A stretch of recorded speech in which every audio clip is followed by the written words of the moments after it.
Suamiku cuma seorang petani, dan karena itu, dia dihina habis-habisan oleh keluargaku sendiri. Dibilang gak punya masa depan, gak pantas jadi kepala rumah tangga. Tapi yang mereka gak tahu, ternyata semua sawah di desa ini adalah milik dia. Dan saat kebenaran itu terbongkar, semua berubah drastis. Assalamualaikum warahmatullahi wabarakatuh. Hai teman-teman semua, apa kabar hari ini? Semoga kalian selalu sehat, diberkahi rezeki yang halal, dan dilindungi dari orang-orang yang suka merendahkan ya. Sebelum lanjut ke kisah lengkapnya, jangan lupa bantu channel ini dengan cara klik tombol like, tulis pendapat kalian di kolom komentar, dan tentunya subscribe ya. Karena dukungan kalian sangat berarti buat perkembangan channel ini orang dengan tangan terlipat. Dan seperti biasa, yuk kita rame-rame tulis sholawat terbaik di kolom komentar. Biar cerita ini penuh keberkahan. Jangan lupa juga tulis kalian dari daerah mana, biar kita bisa saling sapa dan makin akrab, wajah menyeringai dengan mata bahagia. Namaku Rani. Aku seorang perempuan yang biasa-biasa saja, lahir dan besar di sebuah keluarga yang cukup berada di kota. Dulu, aku sering merasa bangga dengan pendidikan yang aku miliki, dengan gelar sarjana yang aku raih, dan dengan segala fasilitas mewah yang ada di sekitar hidupku. Semuanya tampak sempurna, seperti hidup dalam dunia yang penuh kenyamanan dan tanpa masalah yang berarti. Hingga aku bertemu dengan pria yang akhirnya menjadi suamiku. Dia adalah seorang petani dari desa yang sangat sederhana. Sebuah kehidupan yang jauh dari dunia yang selama ini aku kenal. Aku pertama kali bertemu dengan Arif, suamiku, ketika aku melakukan kegiatan sosial di desa tempat dia tinggal. Pada awalnya, aku tidak terlalu menghiraukannya. Wajahnya memang tampan, tapi aku tidak terlalu memikirkan lebih jauh. Arif bekerja sebagai petani yang setiap pagi terbangun sebelum matahari terbit, dan sepanjang hari mengolah tanah serta merawat tanaman dengan penuh dedikasi. Aku sangat terkesan dengan kerja kerasnya, meskipun aku sempat berpikir bahwa pekerjaan seperti itu tidak sebanding dengan gelar sarjana yang aku miliki. Namun, lambat laun aku mulai melihat sisi lain dari dirinya yang membuatku tertarik. Dia tidak banyak bicara, namun setiap kata yang keluar dari mulutnya selalu terdengar penuh kebijaksanaan. Cara dia menyapa orang-orang di desanya pun sangat ramah, membuat mereka merasa dihargai. Aku mulai bertanya-tanya, apakah aku sudah membuat pilihan yang tepat dengan menjalin hubungan lebih dekat dengan pria dari dunia yang sangat berbeda ini. Aku merasa bingung pada awalnya, karena perasaan yang mulai tumbuh ini seperti pertentangan dalam diriku. Di satu sisi, aku sangat menghargai sifat Arif yang penuh kesabaran dan ketulusan. Namun, di sisi lain, ada keraguan besar yang terus menghantui diriku. Apakah keluarga dan teman-temanku akan menerima hubungan ini? Bagaimana reaksi mereka jika tahu aku memilih seorang pria petani sebagai pasangan hidupku? Aku tahu bahwa keluargaku sangat mementingkan status sosial. Kami adalah keluarga yang cukup terpandang di kota, memiliki usaha sendiri, dan selalu tampil dengan segala kemewahan yang mereka bisa dapatkan. Ibu aku, khususnya, selalu mengajarkan bahwa pendidikan dan pekerjaan yang bagus adalah segala-galanya. Dalam pandangannya, pekerjaan yang paling mulia adalah pekerjaan yang memberi pengaruh di masyarakat dan yang menunjukkan status yang tinggi. Kamu harus memilih suami yang bisa membanggakan keluarga, bukan yang hanya bekerja di sawah. Itu adalah kalimat yang sering sekali aku dengar dari ibu setiap kali membicarakan soal pernikahan. Aku masih ingat jelas saat pertama kali aku memberitahukan keluarga tentang Arif. Saat itu, aku tidak tahu harus menjelaskan seperti apa, karena aku sendiri masih ragu dengan keputusan yang aku buat. Namun, aku merasa bahwa ini adalah pilihan hidup yang harus aku jalani, meskipun penuh dengan risiko. Aku melihat wajah ibu yang tiba-tiba berubah saat mendengar bahwa aku akan menikah dengan seorang petani. Mukanya terlihat masam, dan aku bisa merasakan kekecewaannya. Petani? Serius? Kamu?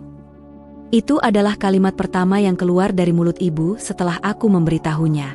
Sementara ayah hanya diam, menatapku dengan pandangan yang sulit dibaca.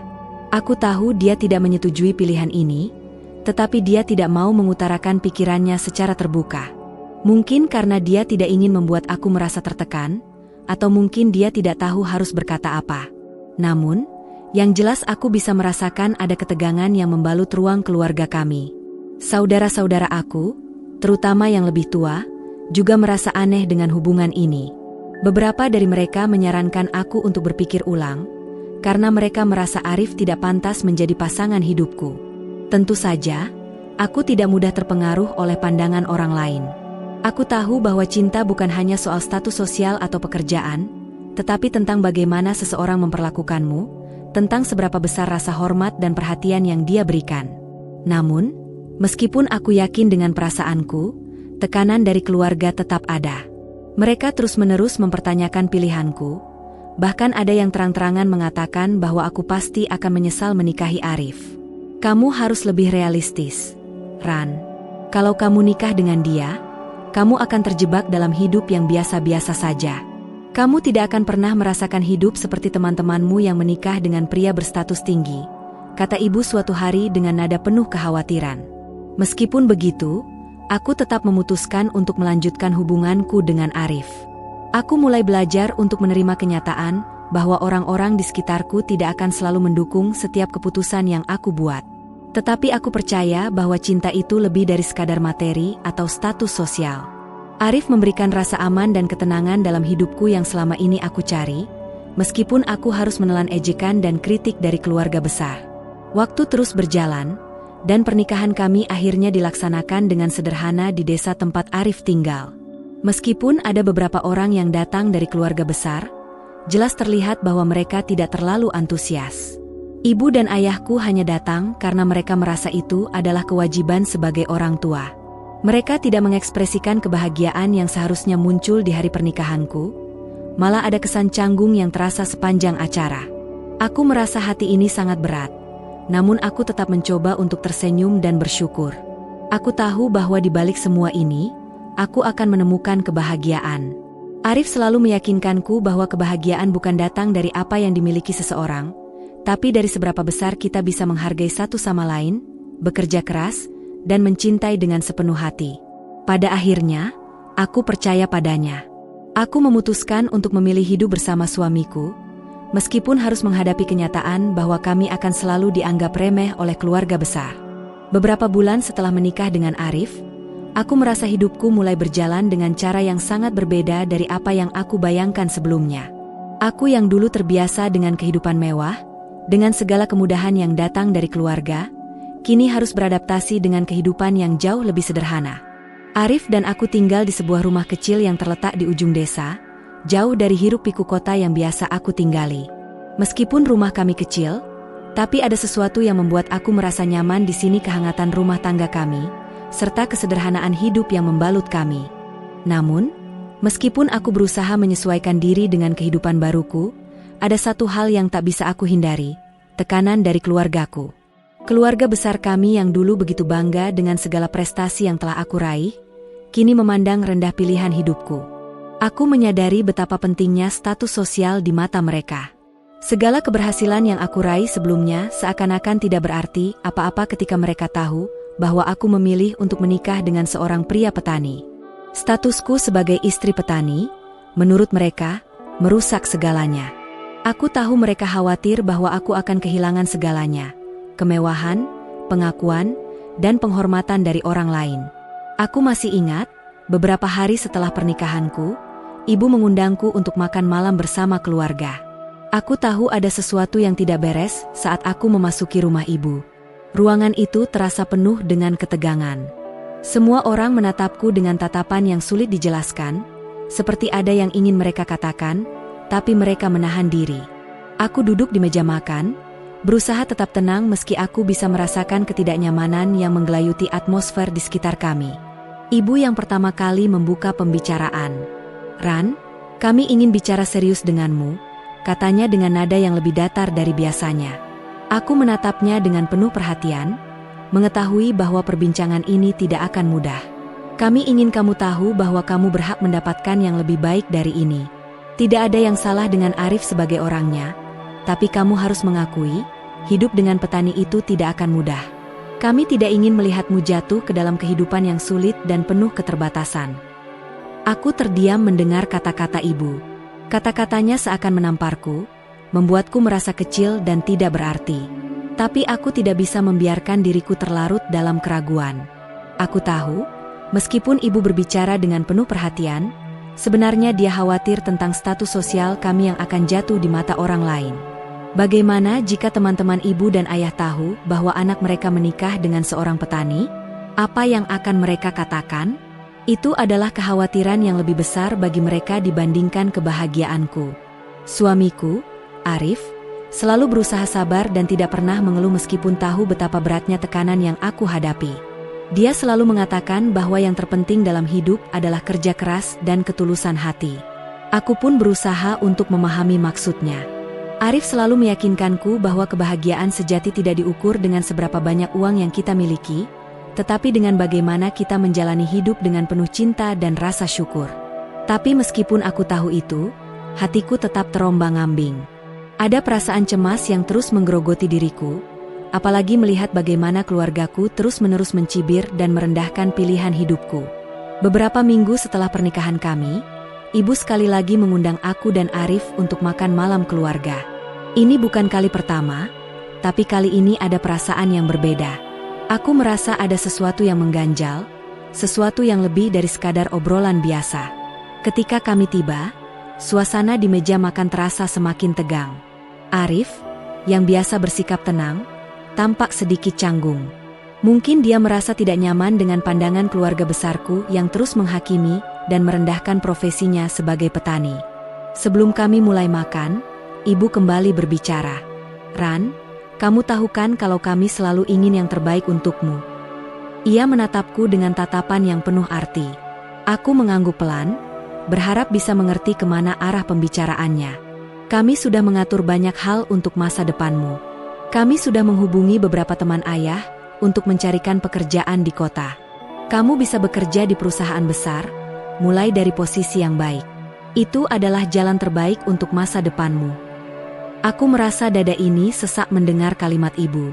Aku tahu dia hanya menginginkan yang terbaik untukku, tapi cara dia menyampaikan itu seakan menggambarkan bahwa aku telah membuat pilihan yang salah dengan menikah dengan Arif. Ibu benar-benar merasa bahwa dengan menjadi istri petani, aku telah membuang semua kesempatan yang ada di depan mataku. "Ini bukan masalah cinta, Ran. Cinta tidak akan memberi makanmu ketika kamu kelaparan," tambah ibu lagi, seakan mencoba meyakinkanku bahwa pilihan hidupku akan berakhir dengan penyesalan. Aku mencoba bertahan, tapi sejujurnya hatiku terluka. Aku tahu bahwa Arif adalah pria yang baik, tetapi semakin sering aku mendengar kata-kata ibu dan keluarga, semakin aku merasa berada di persimpangan jalan yang sulit. Di satu sisi, aku ingin sekali membuktikan kepada mereka bahwa pilihanku ini bukanlah sebuah kesalahan. Tetapi di sisi lain, aku merasa cemas akan masa depan kami. Hidup dengan Arif memang sederhana, tapi aku khawatir apakah aku bisa bertahan dalam kehidupan yang sangat jauh dari kemewahan yang aku kenal sebelumnya. Pada suatu malam, setelah makan malam itu, aku duduk bersama Arif di teras rumah kecil kami. Suasana malam yang sejuk mengingatkanku akan kehidupan kami yang penuh ketenangan meskipun dengan segala keterbatasan. "Arif, aku tidak tahu harus bagaimana. Aku merasa tertekan dengan apa yang keluarga katakan. Aku merasa diriku dihina karena kita hidup sederhana. Aku ingin mereka menerima kita, tapi aku juga takut jika aku memilih tetap di sini, aku akan kehilangan segalanya," kataku dengan suara yang hampir bergetar. Arif yang biasa saja, tetap tenang. Dia memegang tanganku dan menatapku dengan penuh kasih. "Rani, kamu tidak akan kehilangan apa-apa. Kamu sudah punya aku, dan aku akan selalu berusaha membuatmu bahagia. Kita mungkin tidak punya harta yang melimpah, tapi kita punya yang lebih berharga, saling mencintai dan saling mendukung." Aku menatapnya, merasakan ketulusan dalam setiap kata-katanya. Meskipun dia berbicara dengan penuh keyakinan, aku tidak bisa menahan perasaan cemas dalam hatiku. Seperti ada sesuatu yang lebih besar yang harus aku hadapi, bukan hanya keluarga, tetapi juga diriku sendiri. Apakah aku bisa hidup seperti ini selamanya?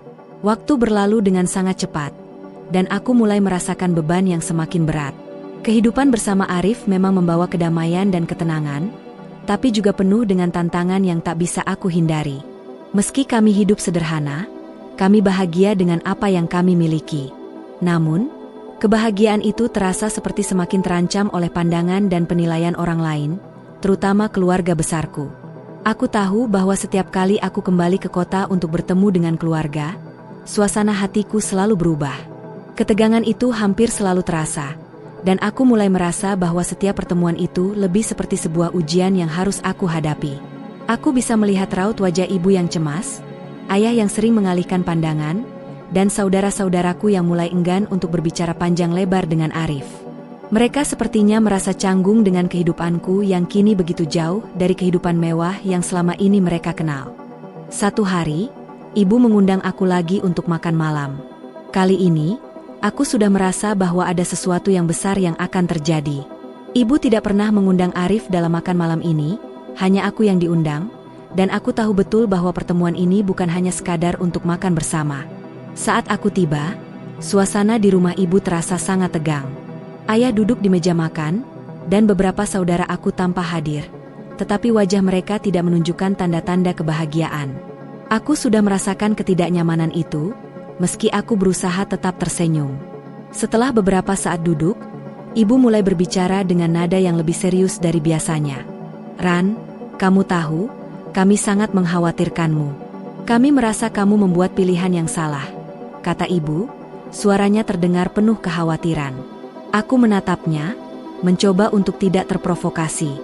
"Kamu harus ingat bahwa kamu tidak hanya hidup untuk dirimu sendiri. Kamu punya keluarga yang mencintaimu, dan kami ingin melihatmu bahagia, tapi bukan dengan cara ini." Aku tahu apa yang ibu maksud. Mereka merasa bahwa dengan menikahi Arif, aku telah memilih jalan yang salah. Bukan hanya karena status sosial Arif yang jauh lebih rendah dibandingkan dengan keluarga kami, tetapi juga karena mereka merasa bahwa hidup sederhana di pedesaan tidak akan memberikan apa yang aku butuhkan dalam hidup. Mereka sangat mengkhawatirkan masa depan kami. Dan ibu tidak segan-segan untuk memberitahuku bahwa dia ingin aku mencari cara untuk mengatur ulang hidupku. "Kami sudah menghubungi teman-teman ayah. Mereka ingin memperkenalkanmu dengan beberapa pria yang lebih cocok untukmu, yang bisa memberimu hidup yang lebih baik," ibu melanjutkan. Dari tatapan matanya, aku bisa melihat bahwa ibu benar-benar meyakini bahwa ini adalah yang terbaik untukku. Dia berpikir bahwa aku akan hidup dalam penderitaan jika tetap bertahan dengan Arif. Aku merasa sangat terjepit di tengah-tengah cinta dan harapan keluarga. Aku tahu ibu hanya ingin yang terbaik untukku, tetapi aku merasa hatiku semakin jauh darinya. Aku tidak tahu harus menjawab apa, karena setiap kali aku berbicara tentang Arif, ibu selalu tampak cemas dan tidak mendukung. Apa yang harus aku lakukan? Haruskah aku mengikuti kata-kata ibu dan mencari pria yang lebih sesuai dengan status sosial kami? Ataukah aku harus tetap setia pada pilihanku? Aku pulang dengan perasaan yang sangat berat malam itu. Semua ucapan ibu terngiang-ngiang di telingaku, membuat aku tidak bisa tidur sepanjang malam. Aku merasa terombang-ambing antara rasa cinta kepada suamiku dan rasa kewajiban terhadap keluarga.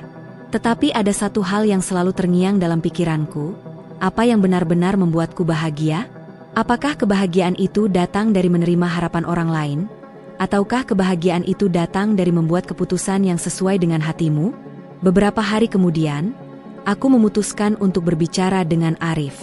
Aku tidak ingin menyembunyikan perasaan ini darinya lebih lama lagi, karena aku tahu bahwa semakin aku memendamnya, semakin sulit untuk bertahan.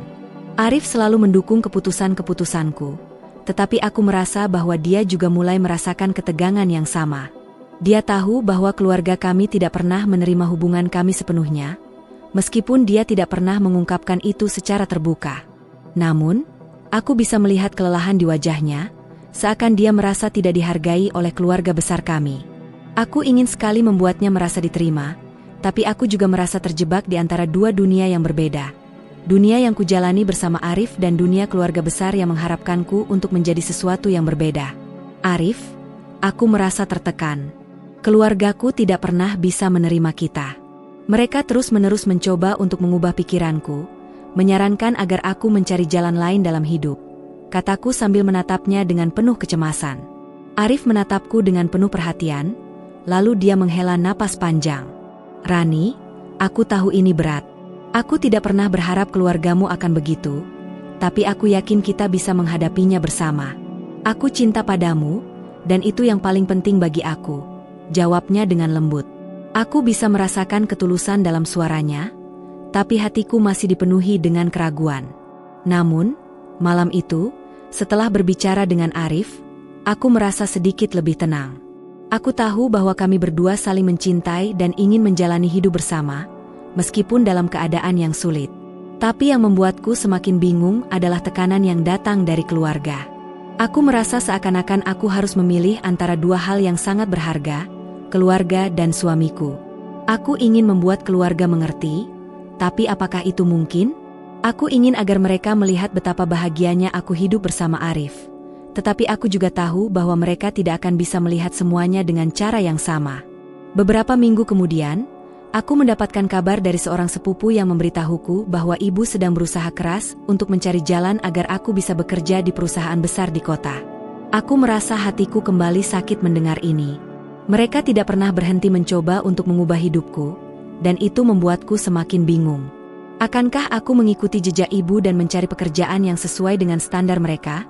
Ataukah aku harus tetap di sini, di desa yang penuh kedamaian dan cinta, meskipun penuh dengan keterbatasan? Aku merasa semakin terjepit. Setiap kali aku berpikir tentang masa depan, aku merasa tidak tahu harus kemana.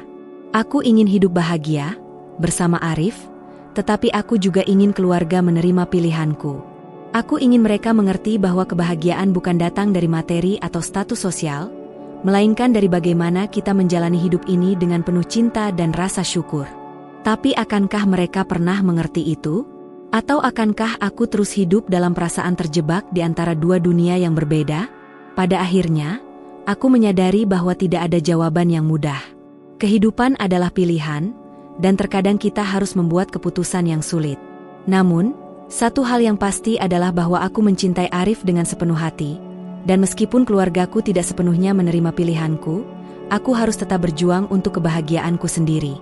Ini adalah hidupku, dan aku harus memilih jalan yang aku rasa akan membuatku bahagia.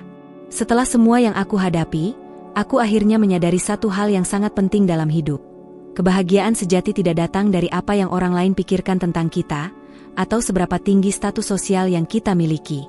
Kebahagiaan datang dari bagaimana kita menjalani hidup dengan hati yang penuh cinta dan rasa syukur, bersama orang-orang yang kita cintai, yang menerima kita apa adanya. Mungkin memang sulit ketika keluarga kita tidak mendukung pilihan hidup kita. Aku mengerti perasaan mereka, karena mereka hanya ingin yang terbaik untukku. Tetapi, pada akhirnya, yang terpenting adalah aku bahagia dengan keputusan yang aku buat. Arif, meski seorang petani, telah memberikan kebahagiaan yang tak ternilai. Dia mengajarkan aku untuk melihat lebih jauh dari sekadar materi dan status sosial, dan itu adalah pelajaran hidup yang sangat berharga.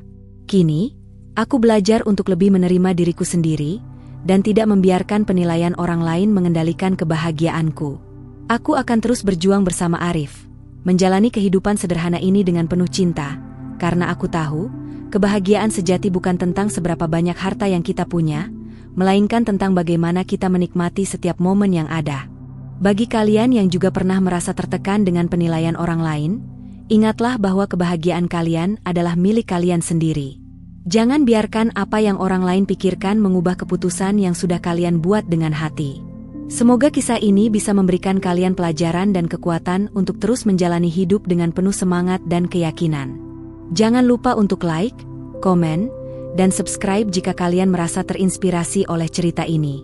Oh, dan jangan lupa untuk menuliskan sholawat di kolom komentar, serta tuliskan dari mana kalian berasal. Semoga kita semua selalu diberikan kebahagiaan dan kedamaian dalam hidup. Terima kasih sudah menonton. Sampai jumpa di video berikutnya.